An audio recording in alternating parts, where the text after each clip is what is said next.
while cleaning it, I noticed that where the spark plug goes in, it actually has quite a long thread, so that plug's probably the correct one. But you can see around there, and it's been chipped just there, which is a bit of a bummer. But I think the heads on all these Victas are very similar, so I'm actually going to see if maybe that head there, or maybe the head off that Victa in there actually fits. Yeah, see what happens. Hopefully they do. I got the heads off two other Victas, and you can see this is the original one. No, this is the original one. It's got the spark plug just there, decompression valve here, just there. That's just been blocked off by something. Just looks like a nut on the end because it doesn't have one. But I mean, this is another Victa head, practically identical, apart from where the spark plug is. It's on this left side. And this is another Victa which I'll swap over, and it's identical. So I mean, Victa hasn't really changed the design of the head or the engine very much. So yeah, it's always good to have a few spares lying around. Okay, I got the new head mounted on the engine, and you can see that that's in good condition. So I'll be putting the carburetor on right now, and I'll put that on and then see what it looks like. Okay, I've attached the carburetor, but I've put this vane on the wrong way, so it's not pointing towards the end. It's not pointing towards these fins. So what I have to do is just take it out and swivel it around. So that's not too much of a problem, really. I didn't point this out before, but this little spring here, it's got two little hooks at the end, and you can see down there's like a little tiny black hole. So one, and they're both in the same position, so it doesn't matter which way the spring goes. And so one at the end of the hook spring goes in that little hole there, and the other goes in that little hole there. Sorry. It's just there. There's a tiny little hole there. So that's how I should have lined it up before, but I didn't realise. So now you can see it's actually facing the engine. So when the engine's running, I don't know which way this goes.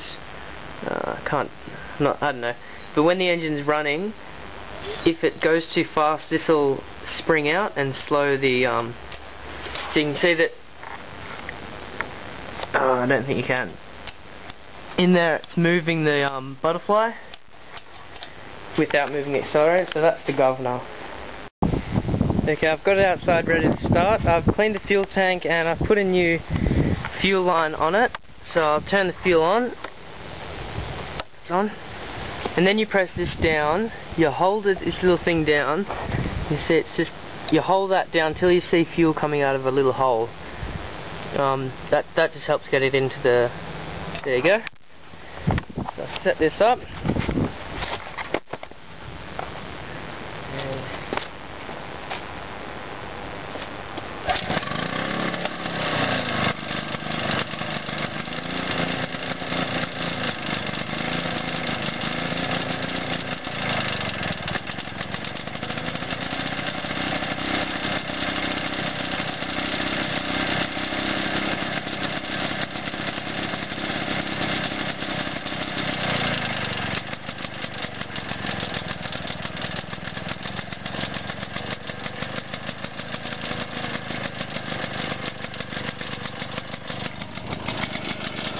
Running a bit rough for now.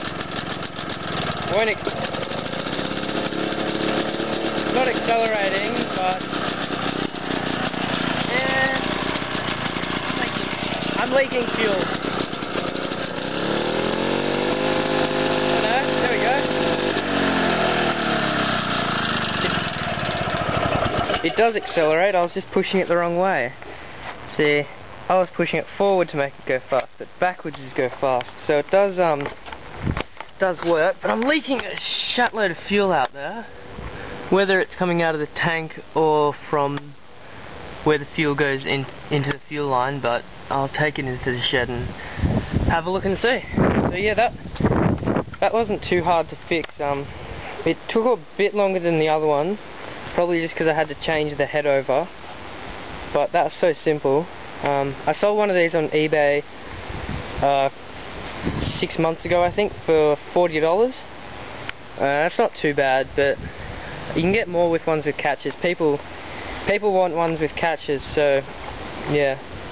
But yeah, this was really smooth running. That started first pull. Yeah, hope that helps.